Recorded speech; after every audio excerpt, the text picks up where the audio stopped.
Wind machine, something to get into.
Good morning, everyone.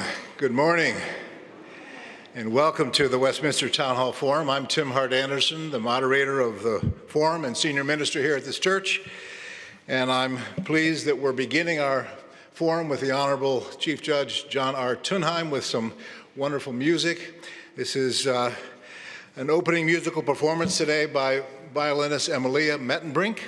She's a member of the Minnesota Opera Orchestra and plays with the St. Paul Chamber Orchestra and the Minnesota Orchestra. She serves as principal second violin of the Sphinx Virtuosi, a professional string ensemble of African American and Latinx performers working to transform lives through the power of diversity in the arts. Please join me in welcoming to the Westminster Town Hall Forum Emilia Mettenbrink.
wanted to say something about this next piece before I play it for you. Can you hear me?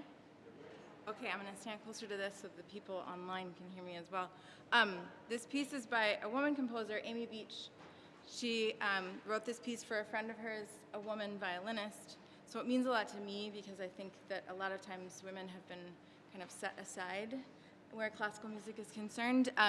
Maud Powell, the violinist who she wrote this piece for, was the first recognized solo violinist from this United States to be performed and celebrated overseas. So she was extremely important at the time, but she has been lost to history in favor of some other more male performers. And Amy Beach wrote this piece for her. The first time they performed it together, they played it so beautifully and so well, and the audience loved it so much that they had to play it again because the audience wouldn't stop clapping. Now, I'm playing the rendition for you. Of course, I don't have a pianist with me, so I'm going to play just by myself, which means I've taken a few liberties, and I hope Amy is up there saying yes, not no to me, but I hope you enjoy it. This is The Romance by Amy Beach.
I'll start the way I began, of course, with Bach, because that's where we all start and begin.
Good morning, everyone. We'll get started in just a minute. I just have a couple of quick announcements, mostly for the new citizens.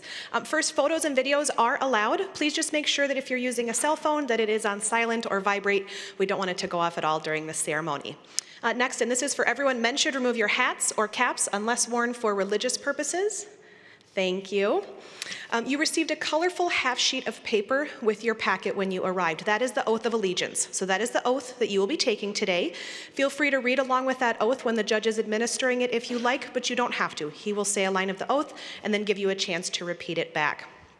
Inside your packet is a voter registration form. After the ceremony today, you'll all be United States citizens. You'll have the right to vote. You'll also have the responsibility to vote. Voting is very important. You should vote in every single election. We do have volunteers from the League of Women Voters out in the atrium out here who can help answer questions for you. That voter registration form is simple. You can fill it out, fold it over, it seals in on itself, put a stamp on it and drop it in the mail, and it will make its way to the Secretary of State's office, and then you will be pre-registered to vote for whatever election is next for your home. After the ceremony, you need to update your status with the Social Security Administration. Wait 30 days. After 30 days have passed, you can go to ssa.gov. That's the Social Security Administration's website. There'll be information there on how to set an appointment. You need to update Social Security and let them know that you are now citizens.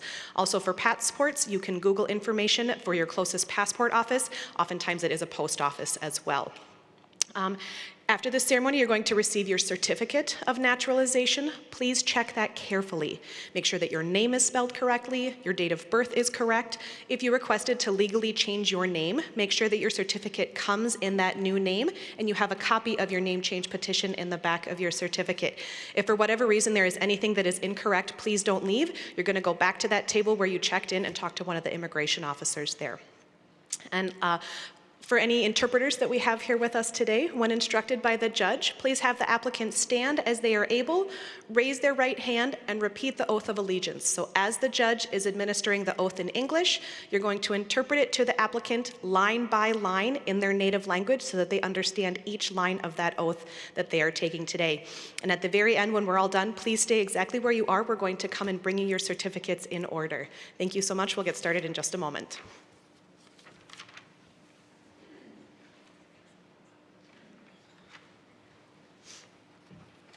All rise. The United States District Court for the District of Minnesota is now in session. The Honorable Chief Judge John R. Tunheim presiding.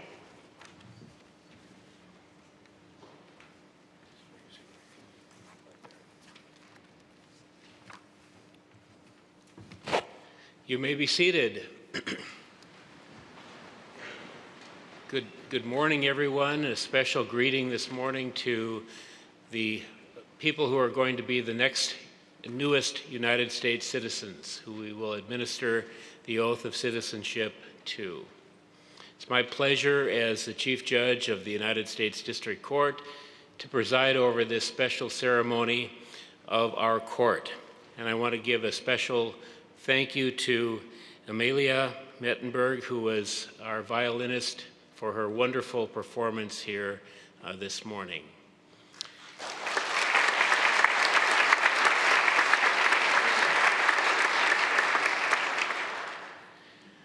Now let me be first in our ceremony today to introduce to you the Lieutenant Governor of the state of Minnesota. She is going to speak to us and give us a special welcome. So please welcome Lieutenant Governor Peggy Flanagan.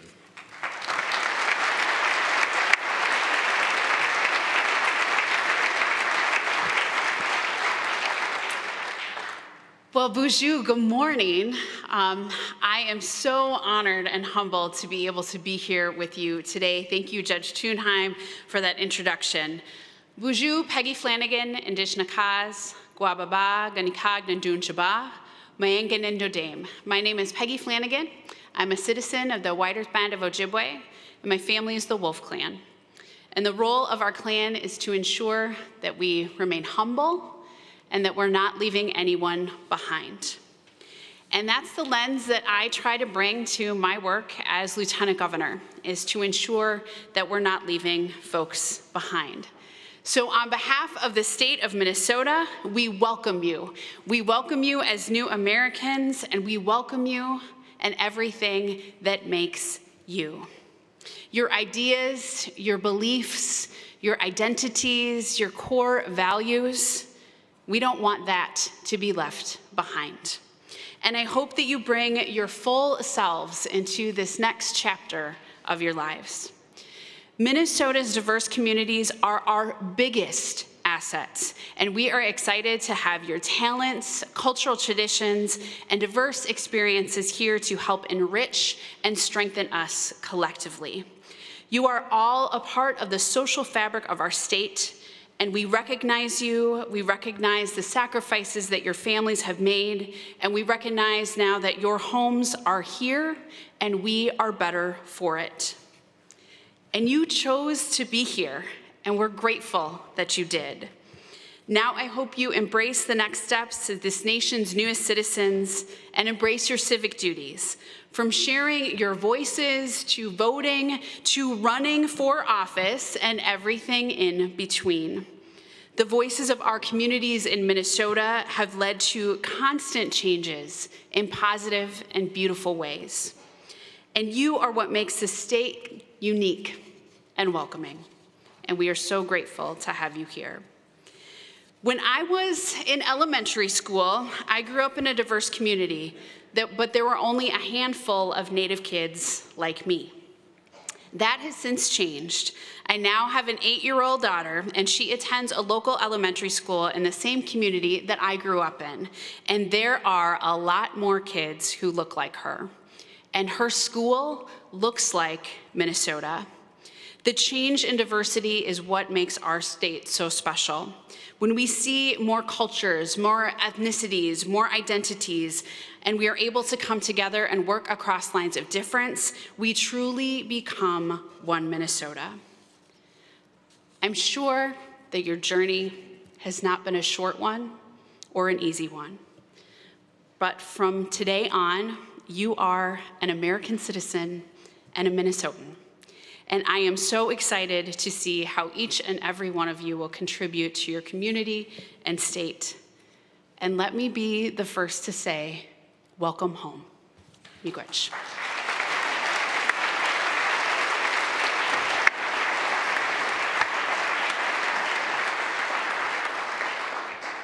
Thank you, Lieutenant Governor Flanagan, and thank you for your service. Would you please all stand for the national anthem?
Thank you. That was wonderful. The Minnesota Chorale. Thank you so much.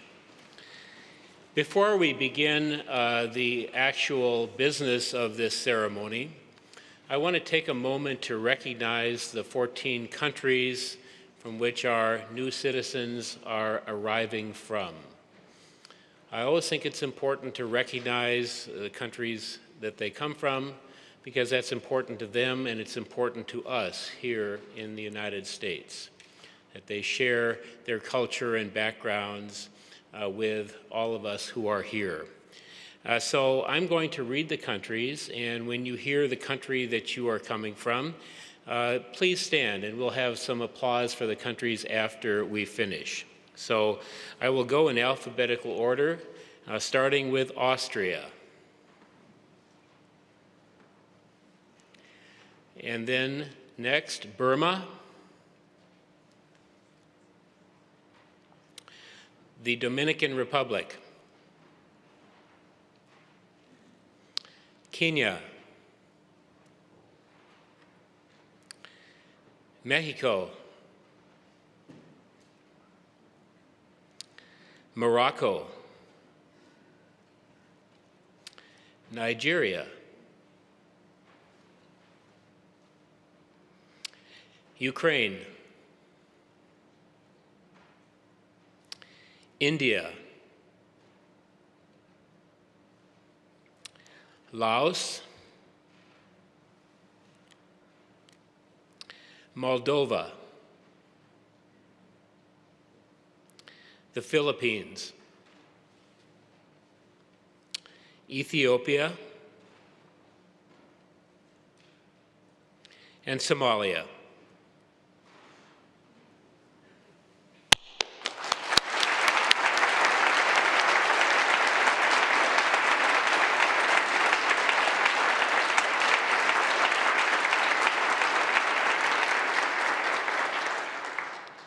Okay, now to the business of administering the oath. I'm going to ask first that Mei Yang, who is the lead Immigration Services Officer and the representative of the United States government, who must make the necessary motion for the individuals to be able to take the oath.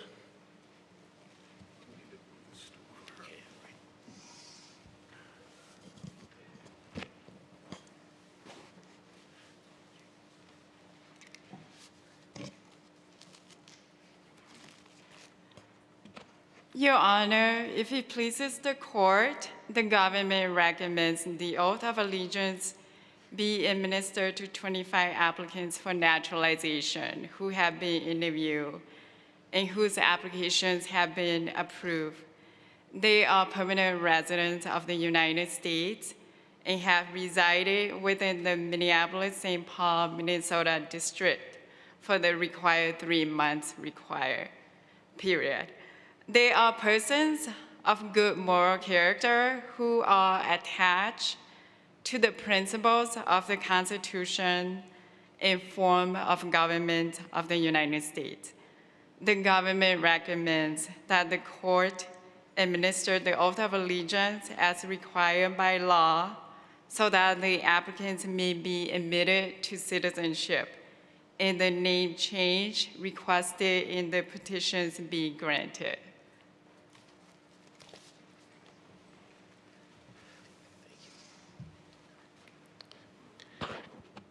Thank you. The motion that has been made on behalf of the United States government for permission for the new citizens to take the oath is hereby granted, and the petitions for name change that have been submitted are also granted. Would the new citizens please stand to take the oath of citizenship?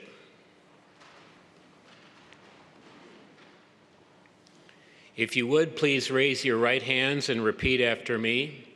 I hereby declare and solemnly affirm that I absolutely and entirely renounce and abjure all allegiance and fidelity to any foreign prince, potentate, state, or sovereignty, of whom or which I have heretofore been a subject or citizen,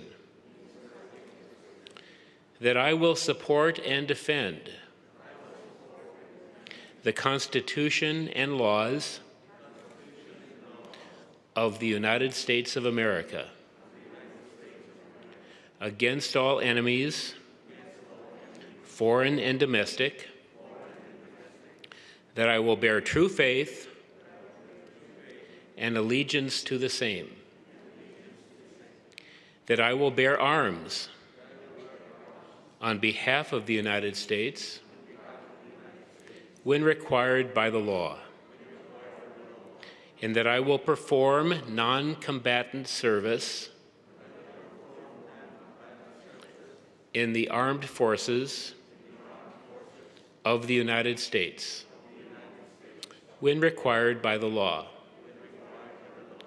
that I will perform work of national importance under civilian direction when required by the law, and that I take this obligation freely without any mental reservation or purpose of evasion. Congratulations.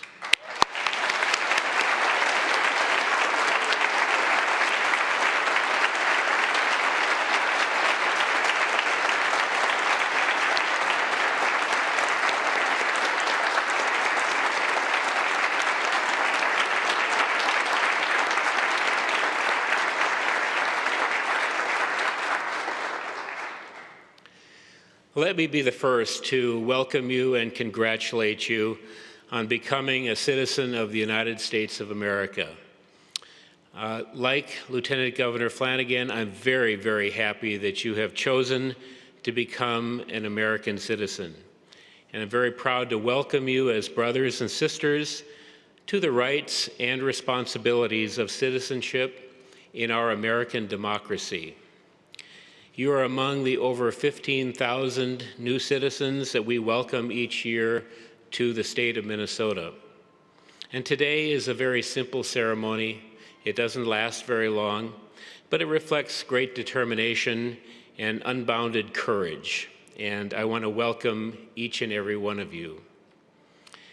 Let me just also say a few words here this morning that you are not alone. America is truly a nation of immigrants. Originally, all of us came from somewhere else, or our ancestors, even our Native American brothers and sisters who have been here for so many centuries. It was 3 generations ago that my ancestors came from the country of Norway, then a third world country, poor and cold. They came for a new opportunity in life, like many of you have as well.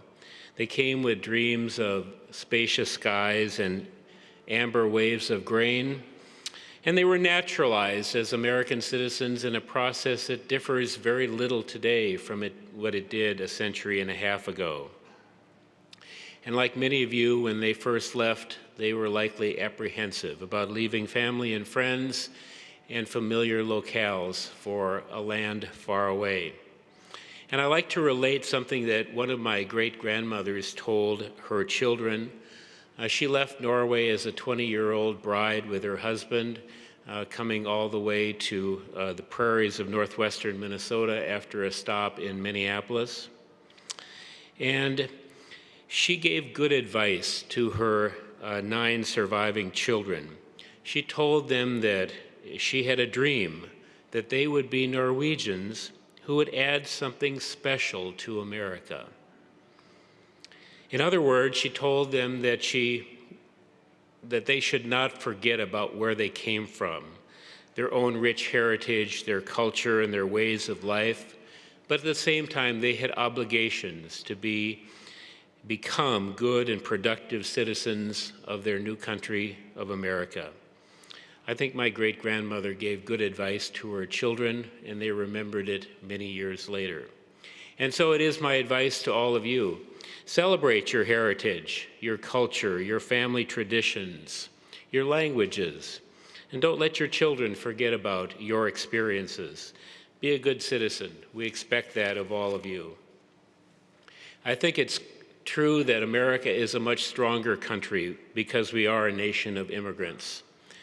The best example I can give you is the simple example of a coat, something that we all are starting to wear now that winter is upon us here in the Northland. A coat is much stronger when you weave into it many different colors and types of thread. And so it is with the United States. We are a much stronger country when we welcome, as citizens, people of different colors, languages, cultures, backgrounds, and experiences from all around the world. Citizenship is precious. I don't need to tell you how important this sense of belonging can be. I encourage you to become active, productive, and contributing citizens in your community, in your state, and in your country. For it is really true that America and our democracy is a better country, a better place when every citizen participates. The health of a democratic society truly can be measured by the quality of the functions performed every day by private citizens. We are all better when we all participate. The American story is rewritten each day. Now you have your opportunity to be part of the great American story. I'm going to wrap up by just reminding you of two responsibilities of your citizenship, the right to vote and the right to serve on juries. These are rights guaranteed by our remarkable Constitution, the world's first and the longest surviving written Constitution. Voting is extremely important, and it is very easy. You can register to vote quickly. You can even register to vote on Election Day if you haven't done so beforehand. You have the same right to vote now as I do, and I strongly encourage you to take advantage of the opportunity to choose our national and state leaders and the leaders in your own communities.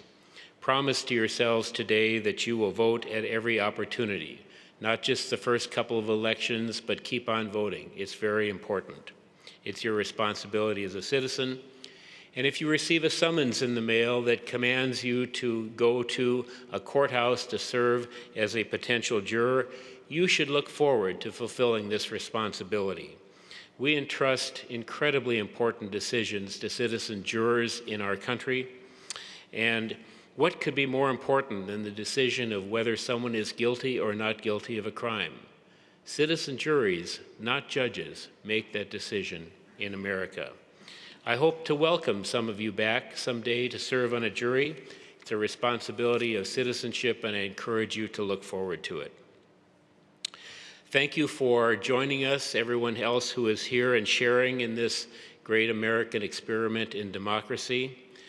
For our new citizens, continue to live your dreams and be an important part of the American story. We welcome you with open arms and with grateful hearts. Thank you.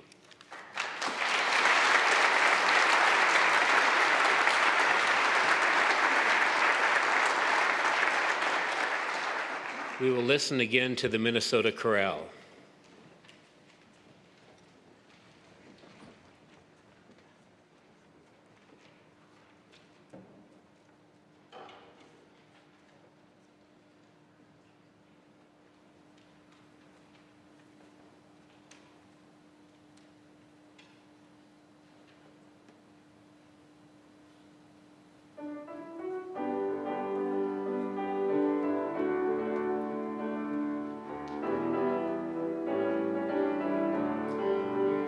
This land is your land, this land is my land, from California to the New York Island, from the redwood forest to the Gulf Stream waters. This land was made for you and me. As I was walking that ribbon of highway, I saw along me that endless skyway. I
Would you all please stand and recite with me the Pledge of Allegiance?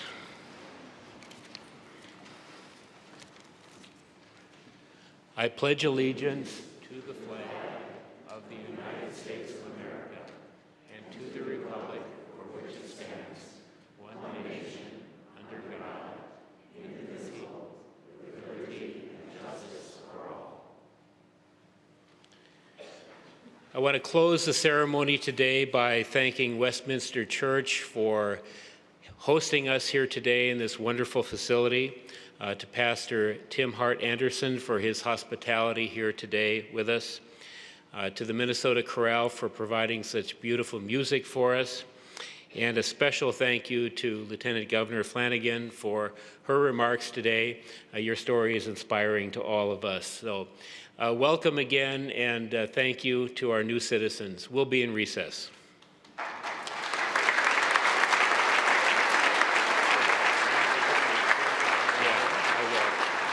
Please stay where you're at. Please stay where you're at for the certificates. Okay.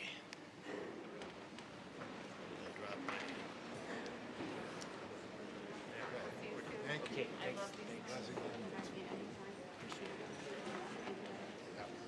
There it is. Always look for the mask these days.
Greetings and welcome to the Westminster Town Hall Forum.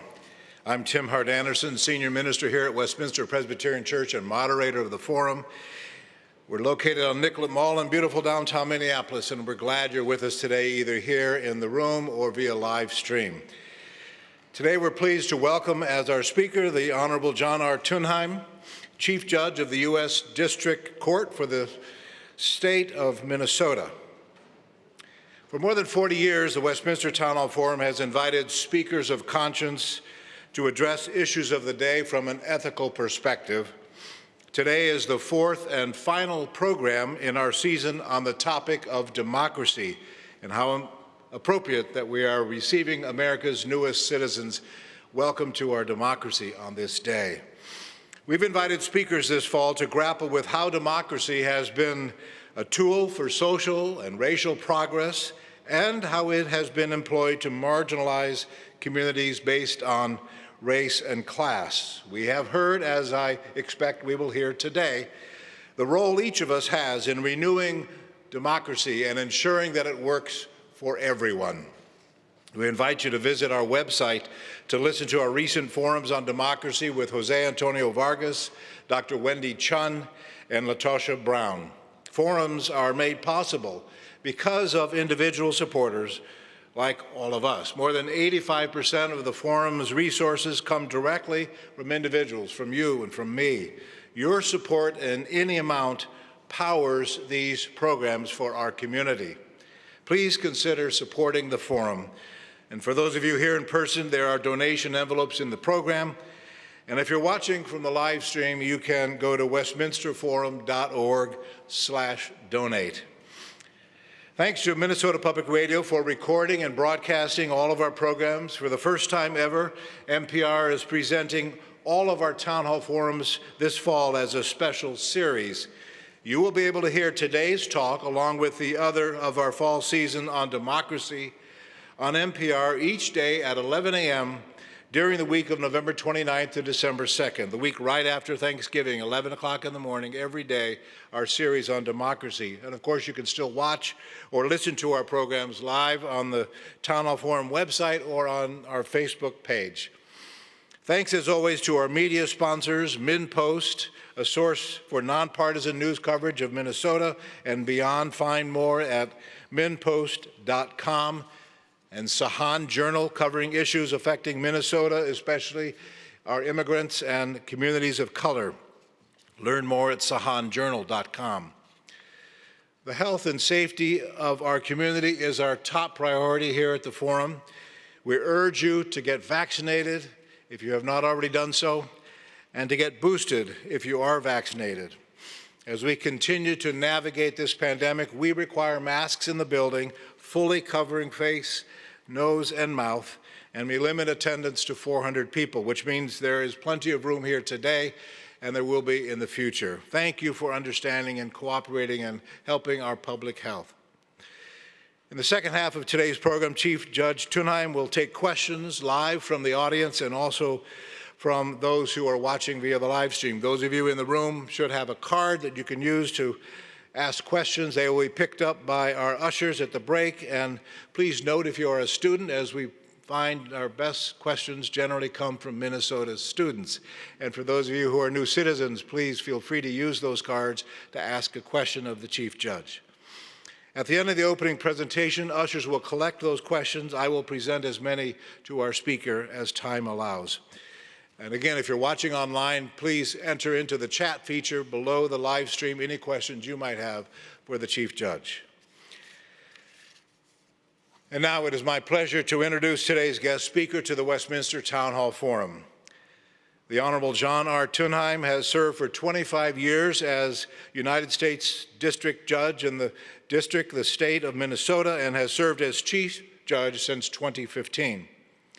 Before his appointment as a federal judge, he served as Minnesota's Chief Deputy Attorney General and Solicitor General, and he was a staff assistant to U.S. Senator Hubert Humphrey a long time ago in the U.S. Senate.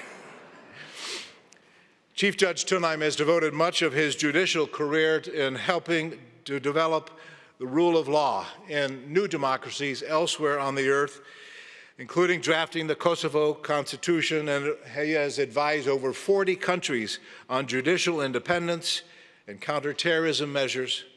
He's a graduate of Concordia College and the University of Minnesota Law School, where he served as president of the Law Review. Please join me in welcoming to the Westminster Town Hall Forum the Honorable John R. Tunheim.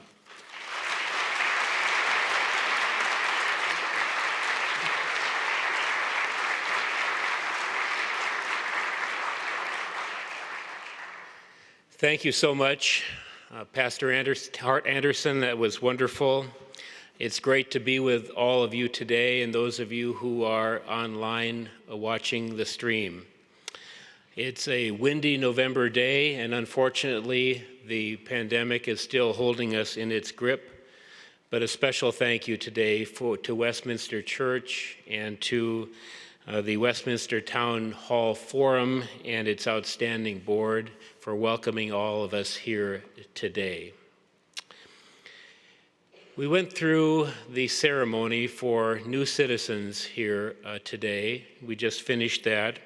And administering this sacred oath to new American citizens is without question the most rewarding of my service as a federal judge. My guess is that I have administered the oath and welcomed over 50,000 new citizens in my nearly 26 years on the bench. The ceremonies never get old, and they can still bring a tear to my eye. I remember 2 years ago when I administered the oath to an older couple on the plaza in front of our Minneapolis courthouse. We were taking measures to protect the health and safety of new citizens and doing our ceremonies outside. Glad we're not doing that today. I found out later that day that couple that I spoke with and administered the oath to were celebrating that day their 50th wedding anniversary. And what an expression of hope to take the oath of citizenship, to become American citizens on your 50th wedding anniversary together. The road to citizenship in America is long, and it is strewn with often difficult barriers. Although we are a welcoming country, we have a very strict process that new citizens must go through. Jose Antonio Vargas spoke eloquently of this to the Town Hall Forum earlier this fall.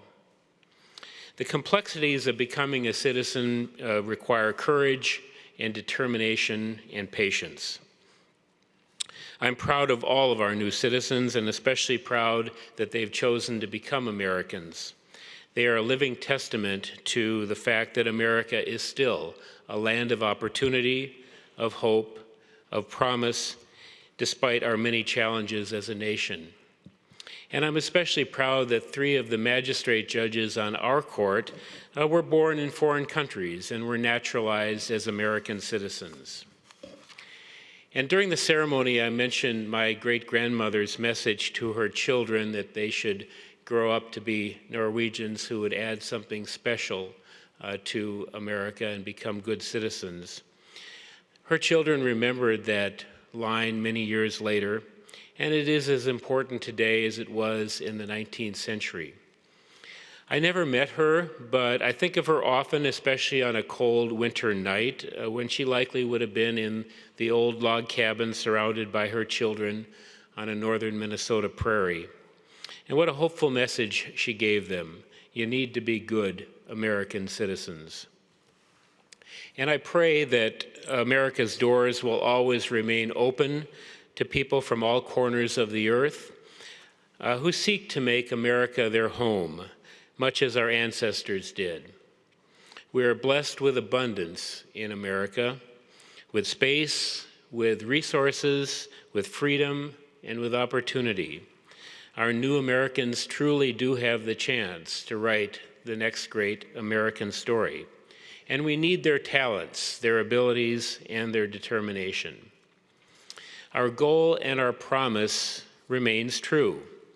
E pluribus unum, the Latin phrase made popular during the American Revolution, which means out of many, one. It is on the seal, the American seal that is in our courtrooms.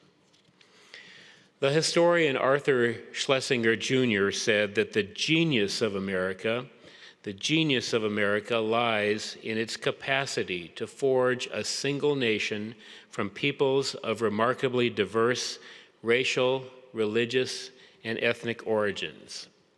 Out of many, one. Reflect, if you will, for a moment on why America has more foreign-born citizens than the next 5 nations after us on the global chart. And consider the fact that the number of immigrants in the United States has quadrupled since 1965. Why? Yes, I think it is the hope and the opportunity that lies in every town and city and farm in our country. It is the prospect of a better life for families that America can offer to the world. But also, in large part, I believe it is because America is a nation that is based on justice.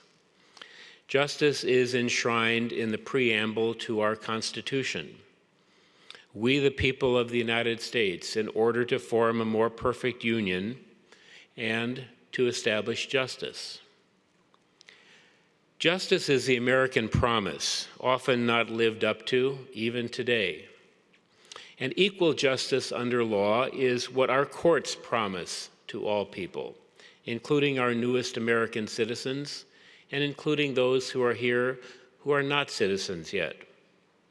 Equal justice under law is emblazoned across the front of the United States Supreme Court. If you've been in Washington, you have seen that.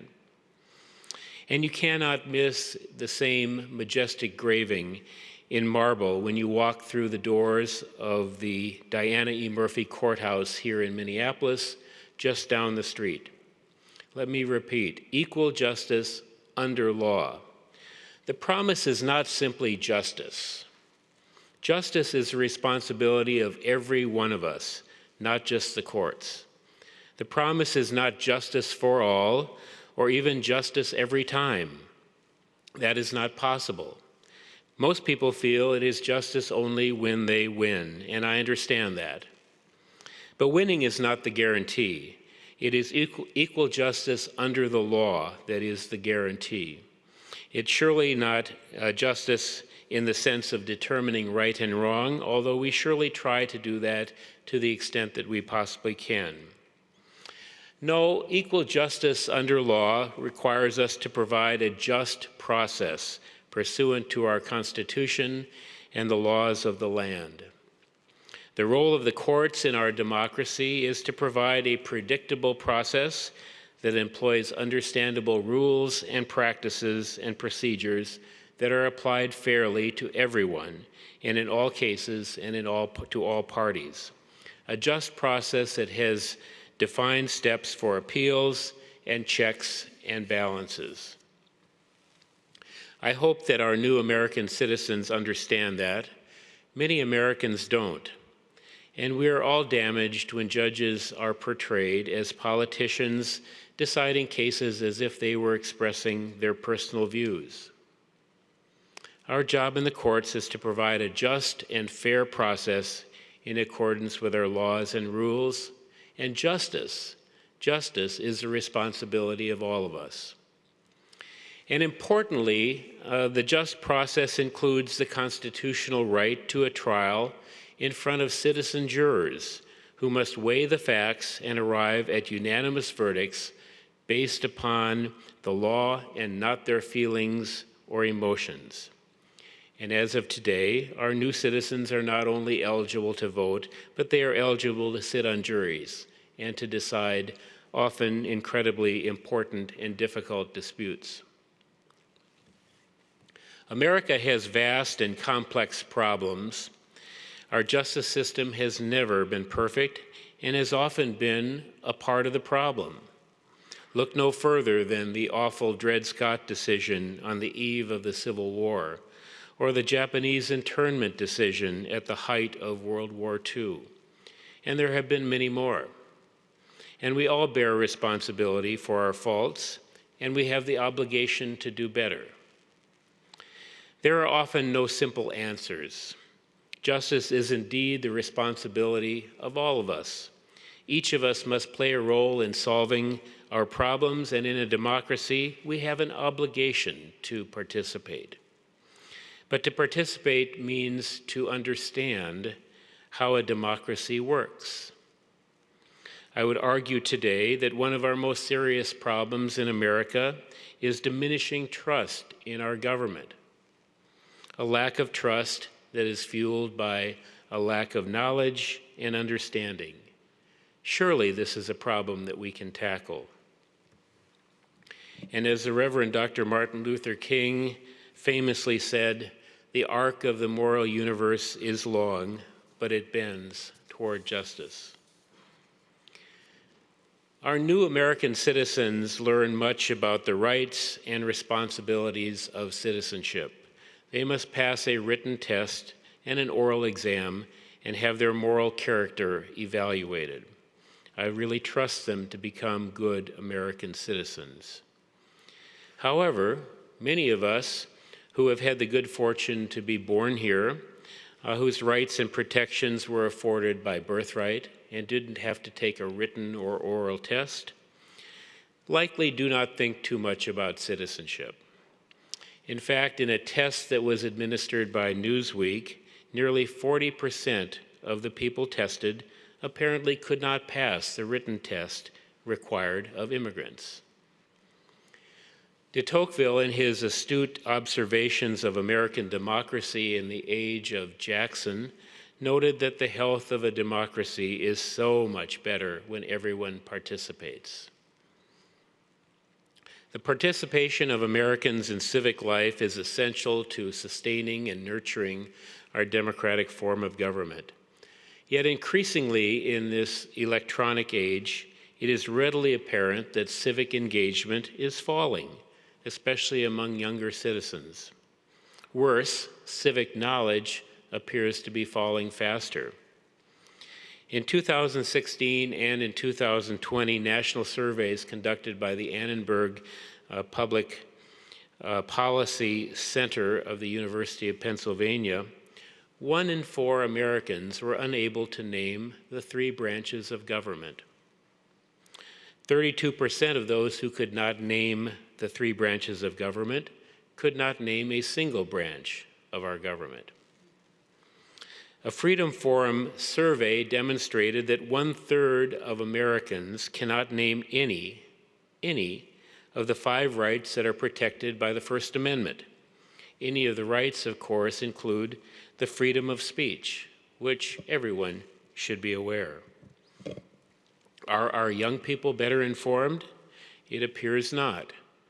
70% of 12th graders have never written a letter or a message to express an opinion on an important issue. 30% have never participated in a debate on public issues. According to the Center for Civics Literacy at Indiana University, the United States, over the past 50 years, has spent 1,000 times more per student on STEM education than on history and civics. Science and math are very important to our country's competitiveness. There is no doubt about that. And those skills have greatly improved. But you can see the growing impact of this emphasis, growing civics illiteracy. We have wonderful social studies and civics teachers in Minnesota. I'm pleased to know many of them. But one can argue that they are among the least supported by our schools. And ask one, if you will, whether they feel strongly supported by their school. With a lack of knowledge about how our government works comes diminished trust and confidence in our democratic institutions. Trust in the federal judiciary, according to a recent Gallup poll, has dropped to 54%, which is a precipitous drop from our usually high rankings. Only 40% believe that the United States Supreme Court is doing its job well. The judicial branch fares better than the Congress, where trust usually measures somewhere around 10%. Our new American citizens could and likely will do much better with their knowledge. I could continue. There are many statistics to cite, but the message is clear.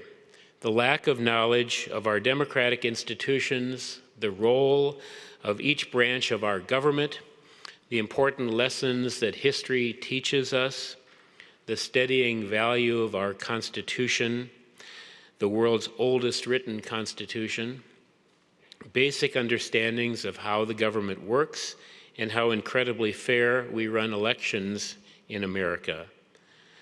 All of this leaves some of our citizens incredibly vulnerable to destructive populist rhetoric and to fear, to bitterness, to resentment, and often strife. And importantly, little or no respect for our constitutional processes if they stand in the way of what they want. Anne Applebaum has written of the urgent need to, quote, restore the guardrails of democracy. I like that phrase. It's a challenging phrase, and it's a challenging period. The Chief Justice of the United States, John Roberts, has observed, very accurately I might add, that Americans have come to take democracy for granted, and civic education, as a result, has fallen by the wayside. He continued, in our age, when social media can instantly spread rumor and false information on a grand scale, the public's need to understand our government and the protections it provides is ever more vital. The Chief has encouraged the federal judiciary, our nation's judges, to help to fight this trend, and that is our plan. As a court, we have always taken a quiet approach to reaching out to our community, much like our state colleagues have done. For many years, we have organized judges and lawyers to speak in schools on topics very relevant to the legal world and of great interest to students. The program that we call Open Doors has been our vehicle to help young people understand the law. And we have invited students in for a summer week of what we call court camp, which provides an intensive study of our court. We took the lead this past 2 years in establishing a coalition of lawyers and organizations to bring an in-depth focus to commemorating the horrific racial terror lynchings that occurred in Duluth in 1920, just a century ago. We assisted in helping to ensure that a posthumous pardon could be granted to the one Black American who was falsely convicted of rape. Many of us have worked in foreign countries to help build democratic institutions. I helped supervise the first ever elections in the new country of Kosovo. And I recall watching long lines of people, all dressed up for the day, all waiting patiently to vote.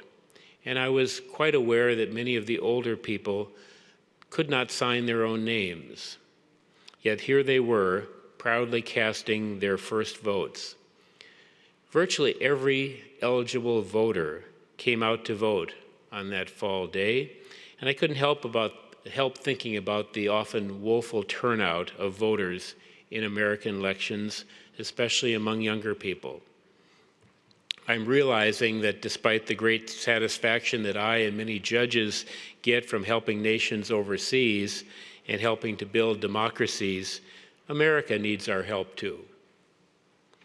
Our court's exhibits and programs over the years have drawn attention to such significant topics as the importance of Indian treaties, the diversity of Minnesota's judges, the impact of the Dred Scott decision, the racially discriminatory Japanese internment camps, and the important work of Jewish lawyers in Nazi Germany. We developed an excellent exhibition on the 19th century Chinese Exclusion Acts, which severely restricted immigration from Asia at a time when European immigration was at its peak. And we strongly support high school mock trial programs. The third branch of government, the judiciary, has an important story to tell. We resolve serious disputes every day. Our trials are interesting and often very significant. Because of a national policy prohibiting cameras in our courtrooms, only a few people are able to watch. We have a unique perspective to offer, I believe, on the wrongs of our nation's past and how our court system has worked to try to improve justice, sometimes very slowly in America. We have done outreach as best as we've been able. Students sometimes come to our courthouses, but usually they watch a hearing, maybe meet with a deputy U.S. Marshal and a judge if a judge is available. But I have always felt that we could do so much better, reach so many more young people, if we had an inviting physical space to welcome students with exhibits that are informative and interesting to them, to tell the stories of important cases and help kids understand the reasons why our Constitution is so important. And to really reach today's young people, it would greatly help if we could develop an online learning platform that was built upon our physical exhibits and extend our influence. As a court, we're not at the forefront of campaigns or leading social movements. We cannot be. Our role is different in society. But we all understand that addressing America's problems will require all of us. So we're taking important new steps to answer Chief Justice Roberts' call to action. We are creating justice and democracy centers in each of our Minneapolis and St. Paul courthouses.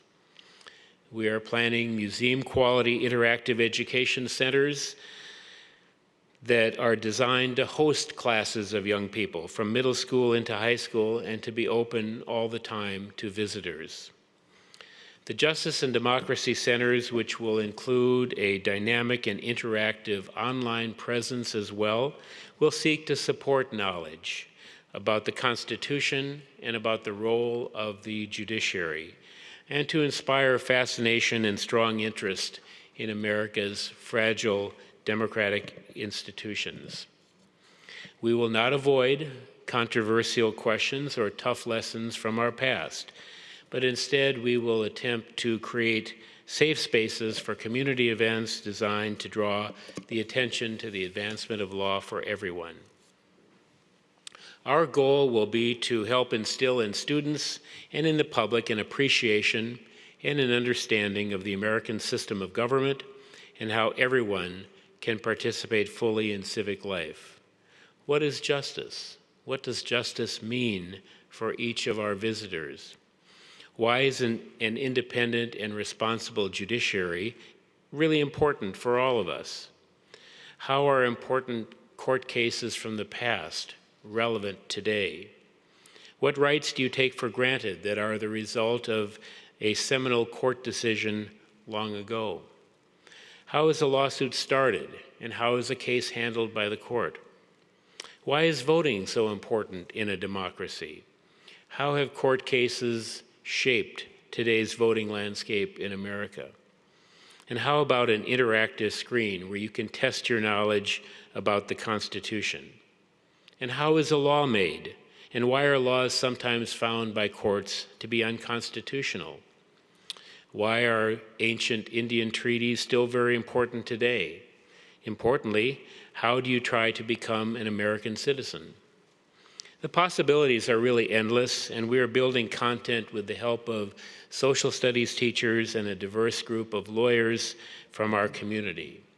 We are planning both permanent and revolving exhibits with the assistance of professional content designers.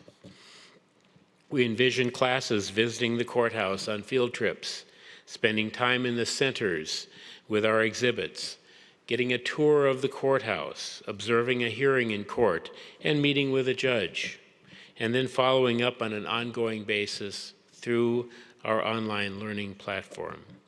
We hope to help with the costs of field trips and intend to build a virtual experience for students in Greater Minnesota who cannot easily take a field trip to the Twin Cities. We're planning for the St. Paul Justice and Democracy Center in the Warren Burger Courthouse to open next June. The Minneapolis Center in the Diana Murphy Courthouse, a larger center, will open in 2023. Not only will they be safe spaces for learning, but they will host receptions and hopefully some small naturalization ceremonies as well. The Justice and Democracy Centers are being created and funded by the court. We secured judiciary funding for the build-outs, but our appropriated funds cannot be used for exhibits. So the programmatic activities within the centers are being made possible by community support, generous community support from corporations, foundations, and law firms, and individuals. Our lawyer partners in the Federal Bar Association are leading the way to raise donations through the FBA National Foundation to adequately fund the educational mission of the centers. We will provide a civics engagement experience often missing in American life and education today. But do you know what we really want to do? We want to inspire young people, inspire them to want to know more about democracy, inspire them to be active in their communities, inspire them to look forward to voting and expressing their thoughts on important public issues, inspire them to understand all points of view and listen, inspire them to consider careers in the law to help others, inspire them to seek solutions and change where change is necessary, inspire them to understand how our democracy can work for them, and above all, inspire them to be good American citizens. I was inspired a long time ago. In my 9th grade civics class in my tiny little hometown, our teacher announced one day that we would debate public issues of the day through the format of a trial. After explaining how it would work, it seemed to make sense. I had never met a lawyer, much less a judge, but it felt like a real trial, with students acting as lawyers, witnesses, real cross-examination, and a jury voting in the end. I was assigned to be one of the lawyers, and I had so much fun preparing for that trial, trying to lay traps for witnesses just like Perry Mason did on TV. I lost, but that didn't stop me. From that day onward, there was no doubt in my mind I would be a lawyer. I never considered any other career. And that is the kind of inspiration I hope will be a long-term result from our justice and democracy centers. I hope that we can achieve the longevity achieved by the Westminster Town Hall Forum, and I hope that you will help us in our small effort to raise our collective civics literacy in our state. I want to close by saying that there are many reasons for us to be hopeful today. We are celebrating new American citizens and their wonderful accomplishment. We can commit ourselves to justice in its many forms. And we can roll up our sleeves and try, even in a small way, to heed the Chief Justice's call and raise the civics literacy that our democracy so desperately needs. And we can reflect on our good fortune to live and work in a country that has so much opportunity and promise. Despite his short presidency, John Kennedy left us with many inspirational words. In reflecting on America, he said, "We love our country not for what it was, though it has always been great, not for what it is, though of this we are deeply proud, but for what it someday can, and through the efforts of all of us, someday will be." Thank you very much.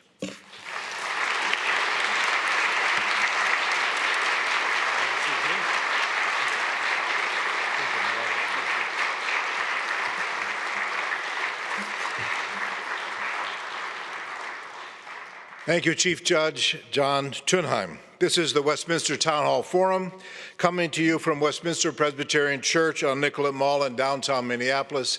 I'm Tim Hart Anderson, Senior Minister here at Westminster and moderator of the forum. Our speaker today is the Honorable John R. Tunheim, Chief Judge of the U.S. District Court for the District of Minnesota. If you're here in the sanctuary, we invite you to write a question on a card and hold it up for our ushers to collect. If you're watching online, please put your questions into the chat below the video. And while the ushers begin collecting questions, I'd like again to thank our broadcast partner, Minnesota Public Radio. For the first time ever, NPR will broadcast this fall's forums on democracy as a special week of programs. You can hear all of our programs this fall on democracy on NPR each day at 11 a.m. the week after Thanksgiving, November 29th through December 2nd. And of course, all forums are also available as a video on our website, at the forum website, or our Facebook page anytime. Thanks as well to our two media sponsors, MinnPost, a source of nonpartisan news coverage of Minnesota and beyond. Find more at minnpost.com. And also Sahan Journal. Learn more about Sahan Journal at sahanjournal.com. Today is the fourth and final forum of our fall season focusing on democracy. We invite you to listen to the other talks in the series with Jose Antonio Vargas, Dr. Wendy Chun, and Latosha Brown at our website, westminsterforum.org, or when they air on Minnesota Public Radio the week of November 29th. And now, Chief Judge Tunheim, if you will return to the pulpit, I will present questions from the audience.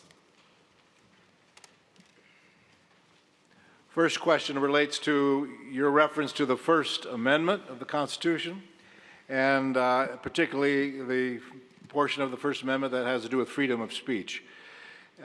Many people feel like the right to freedom of speech has been trampled upon these days, and it has a direct impact on our political life and the very issues you're talking about. Could you respond to ideas about how we might address that in our democracy? It's a good question. The First Amendment is sacred to us in our country. It gives us a right to express our opinions and say what we believe. It makes it somewhat difficult to sue someone for comments that are not appreciated. And we have, as a country, decided that the entire marketplace of ideas will solve those problems. There is, of course, the ability to file defamation lawsuits if a statement is demonstrably false and done in an effort to try to seriously harm someone, but those cases are few and far between.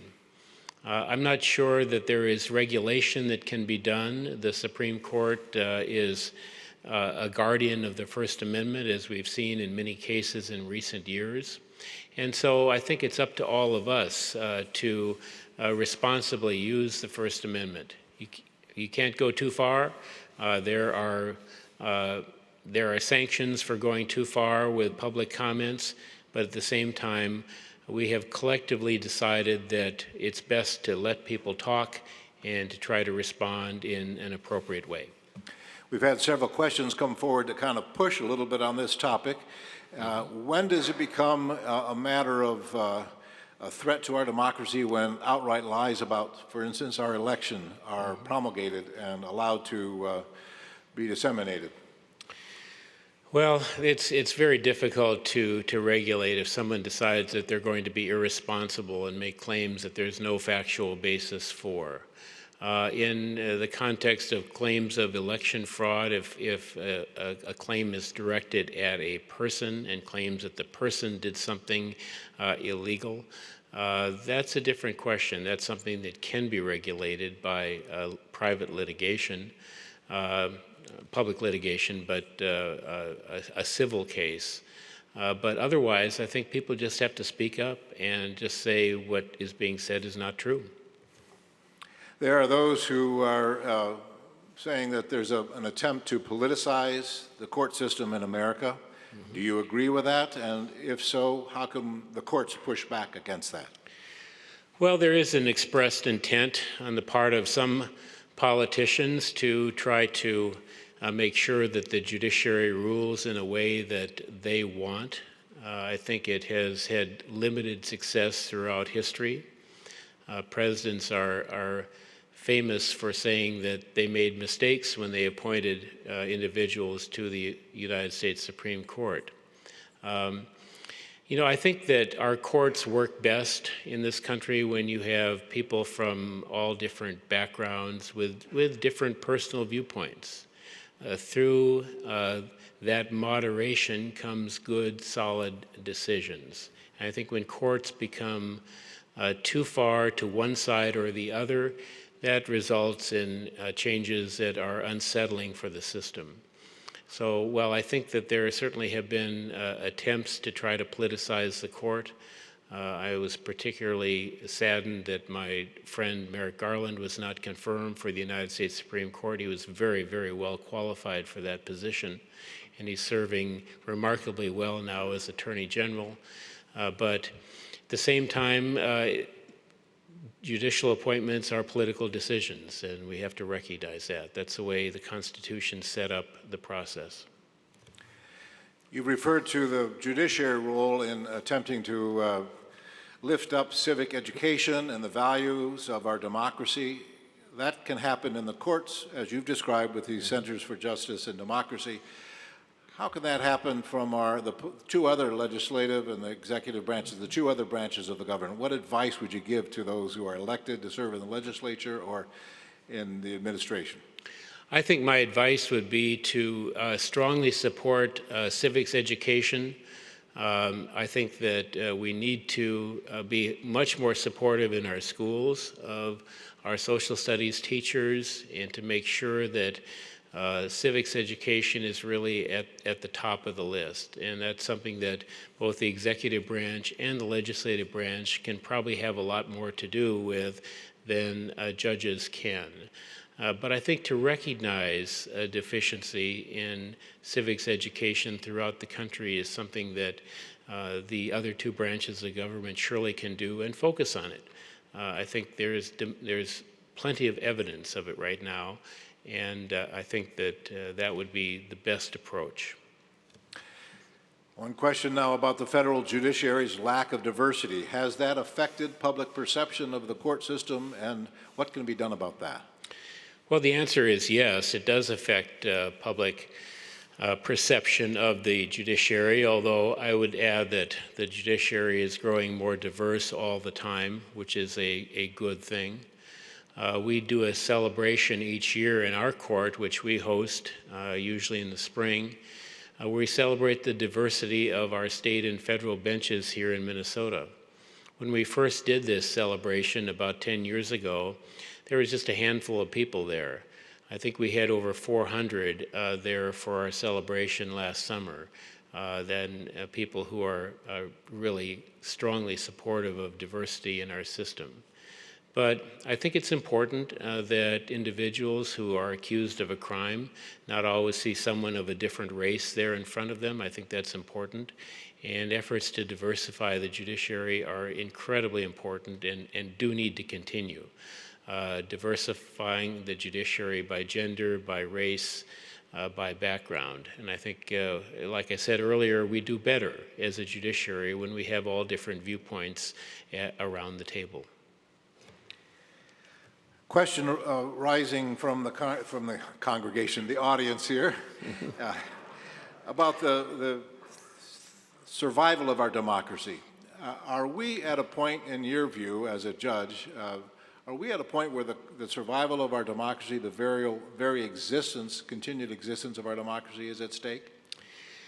Well, you have commentators that are making that statement, and I don't know if it's really true or not. We have survived much over our existence as the American Republic. I do think there are threats. There are always threats to democracy. We've seen them before. And hopefully we can overcome the threats that are there right now. I'd like to think that by trying to improve civics education, even our own small way, and hopefully other courts will follow in other parts of the country, maybe we can make a difference here, where we have young people who are democracy advocates instead of democracy dropouts.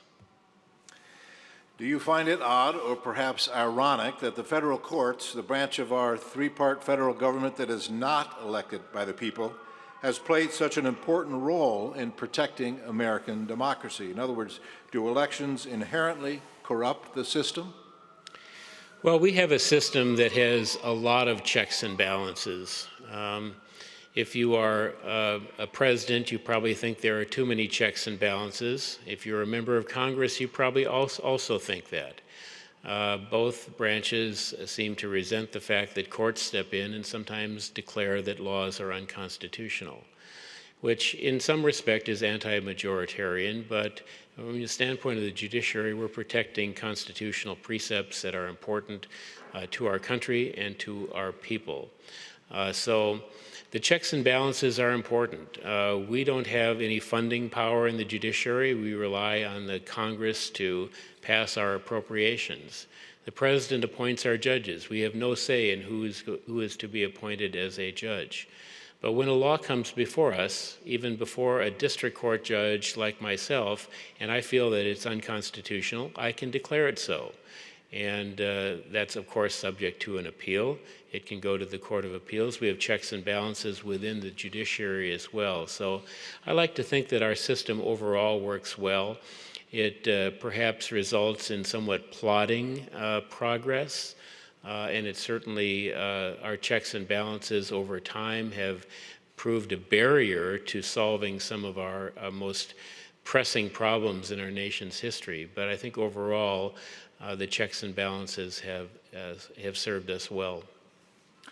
Questions are coming forward about the securing the independence, maintaining the independence of the judiciary, particularly as it relates to the Supreme Court, which some would say has been politicized in recent appointments, and is really interpreted in some ways as an expression of a particular political philosophy versus an independent judiciary. What are the guardrails for the independence of our federal judiciary? Well, you know, we have plenty of guardrails at our lower levels. Where the guardrails are at the Supreme Court are based largely on the law as it has been interpreted in the past. It takes a lot for the court to turn around 180 degrees on an issue. I know that many members of the court are reluctant to do that because they know that that diminishes the public respect for the court as an institution. I'm hopeful that principle of stare decisis, which means that we build on decisions from the past instead of taking a major U-turn along the way, I hope that principle will hold. And I think every year we look at the court's docket and wonder about these cases that come along. And most of the time at the end of the year, we feel fairly satisfied that the court has not gone way off in a different direction. Each year is new, though, so I think the guardrails also include keeping track and watching and making sure that the court is aware the public is very interested in what they're doing. And now you can listen to arguments by telephone, which is an unusual development for a court that typically would not allow anyone listen to anything. So listen into the arguments, hear the arguments back and forth, and you can help make up your own mind about which direction the court should go on some of these critical issues. I might also add that, you know, I think it's been said, and I tend to agree, that you know, the failure of our legislative system to reach conclusions on important issues oftentimes will send those issues into the courts. And we're being asked to resolve issues that perhaps properly should be resolved in our legislative branch with executive branch oversight. I think that's true. I think it's happening more and more. You know, we had plenty of lawsuits in our court, in our state courts, involving the government's response to the pandemic last year. I mean, those really are legislative and executive branch issues, but many of them came our direction because of dissatisfaction with policies from one side or the other. So just to follow up on your comment then, if the courts are seen as a way to wield change or initiate change that should come from either the legislative or executive branches, how can the courts push back against that? And could you give examples, illustrations beyond the pandemic one you just gave, so, of other instances where courts have been asked to do what legislators should be doing? Well, I think it happens on a somewhat regular basis. You know, the continual litigation over the Affordable Care Act, which was really a legislative approach to providing greater health care in this country, and the constant litigation over 5 or 6 years over various aspects of that law, I think clearly is an example of something that really was within the legislative scope of control. But some courts would declare parts of it unconstitutional, then that would be reversed. And I think the whole saga didn't make things look good for the the courts. That's probably the best example in recent years. And courts continue to grapple with the issue of abortions, and people have strongly held feelings on that. And I'm not sure that, even though it's been this way for 50 years, that courts should be making that determination, which is probably more a legislative and ultimately medical decision to be made. So those are examples. I think that we have litigants bringing cases because they think that a court will rule in one direction or the other based on perhaps who appointed the judges. I think that oftentimes they are mistaken when they believe that going in, because remember that judges are not writing on the basis of personal viewpoints, at least I hope they aren't. They're writing on the basis of the law and the developed precedents that are very important for us to have in our system, which makes sure that we have an ordered process for everything. You mentioned that the public support of the court system is still over 50%, unlike Congress, which often is in the single digits, but it has declined for the judiciary. And one might argue then that we should have or are having less faith in the fairness of our judicial system. Would you agree with that? And make the case, if you could, that we still should have trust in the fairness of our system. Well, I do think we should have trust in the fairness of our system. I think the inordinate amount of attention that is given to cases that go before the United States Supreme Court and the pundits who talk back and forth about, mostly political related issues that are really not before the court, perhaps have something to do with diminishing trust. I think that all too often people see judges as politicians because of the kind of coverage that is done. In my court, we have 12 working district court judges. Some are senior and working on a part-time basis. But I think it is true that you could take a month's worth of all of our written decisions, throw them in a box and have someone pull them out, and they would not be able to tell who wrote that decision if our names were not on it. We're, I think, remarkably similar in how we approach issues, and I think it's the fair way to do, regardless of the half of us who are appointed by Democratic presidents and the half appointed by Republican presidents. I think I can only speak for my court, but I think that the trust of the public is very important. I would like to see more broadcasting of our proceedings in court, because I think you would see that we handle cases very well in a very orderly fashion. We make reasoned decisions. We can't broadcast. People have to come and watch and see the results of what we do. But I think that would help build trust in the system if a lot of people could watch and see what we're doing. It's likely that for many, the trial of Derek Chauvin for the murder of George Floyd was the first time they had watched a court in action. Mm-hmm. And that's the kind of broadcasting you're referring to. And if you're interested in that, how do you pursue the change that would allow that? Well, at this point, the issue has been studied many times over on a national basis. We have a criminal procedural rule that prohibits any broadcasting of criminal proceedings. That rule would need to be changed.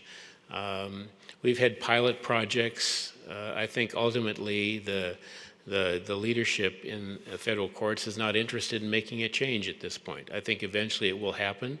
We would much prefer to have someone watching us on a computer screen or on their television rather than trudging downtown, trying to go through security, get into our courtrooms to watch in the back of the room.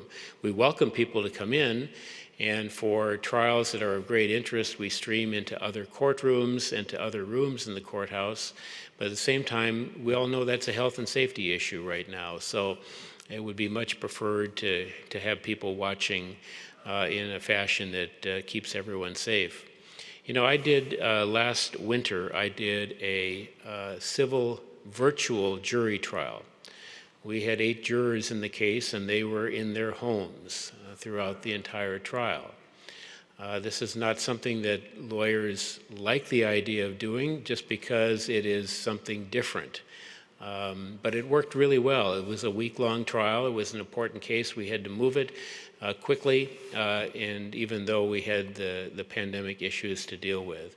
And I tell you, the jurors did a great job. They watched everything. They didn't miss anything. They had plenty of time to deliberate with each other through Zoom, and it worked. So we proved that we could do it. Now, we've only done one. Some other courts have done more than one, but I think that shows us that we can use streaming platforms. We've learned how to use them now during the pandemic, and I think it would be good to give people a much bigger window on what we do. For the first time ever, the Westminster Town Hall Forum today began before your remarks with 25 newest American citizens taking the Oath of Citizenship. I wonder if you might comment on immigration issues coming through the federal court system. For instance, DACA, or issues coming related to asylum seekers, and your perspective on those issues.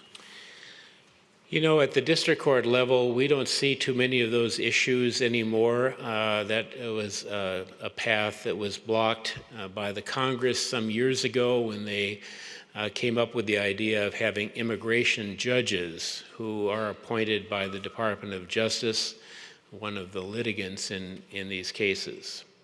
That was deemed to be appropriate under Congress's authority to legislate. So immigration judges hired by the Department of Justice are making these decisions on an initial basis. Sometimes cases slip through to us. We do have the authority to rule on requests for writs of habeas corpus. If someone is detained, someone's detained for a long time, we can order them released even though they are in the custody of Immigration and Customs Enforcement. So we see some cases like that. When I sit on appeals courts, we hear a lot of immigration-related cases. There's an enormous amount of immigration litigation going on in the country. Most of them have to do with requests for asylum, individuals who can't become citizens in a different way. I think we've got a huge backlog there, which is unfortunate. I sat on a case where we were hearing arguments on a case that had come out of an immigration judge 3 years earlier over in the Ninth Circuit, and that's way too long to wait. So I think we don't have a very efficient system right now, but DACA is something that the whole issue there is who has the authority to provide that kind of relief to young people who have grown up in this country. I don't think there's too much debate about the policy. There are some who oppose it, some who favor it. That's not really a legal issue. It's all about who has the authority to do it, whether Congress has to pass a law allowing for it, or whether the president has executive authority to do that. That's where the fight is on DACA. We have time for one more short answer, and it's about the Centers for Justice and Democracy. What is your hope that they might bring to our community? Well, I would like to have a place for students to come and to learn and to be inspired. It's my hope that we can achieve a goal of 10,000 students a year coming in, and we can have other receptions. We can speak with jurors when they're done with their duties in that room. We can have naturalization ceremonies in those rooms. I'm really looking forward to it. The centers that I've seen, only a handful across the country, are remarkably good, and I think they will be, a great benefit for our community, and I hope they help with the civics education issue. Please join me at the Westminster Town Hall Forum to thank Chief Judge John Tunheim.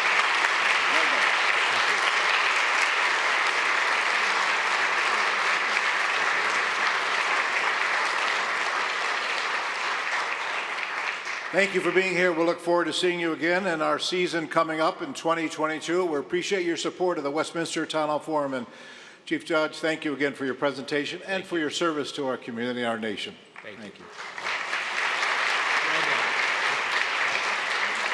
I guess you're accustomed to it. I guess I am.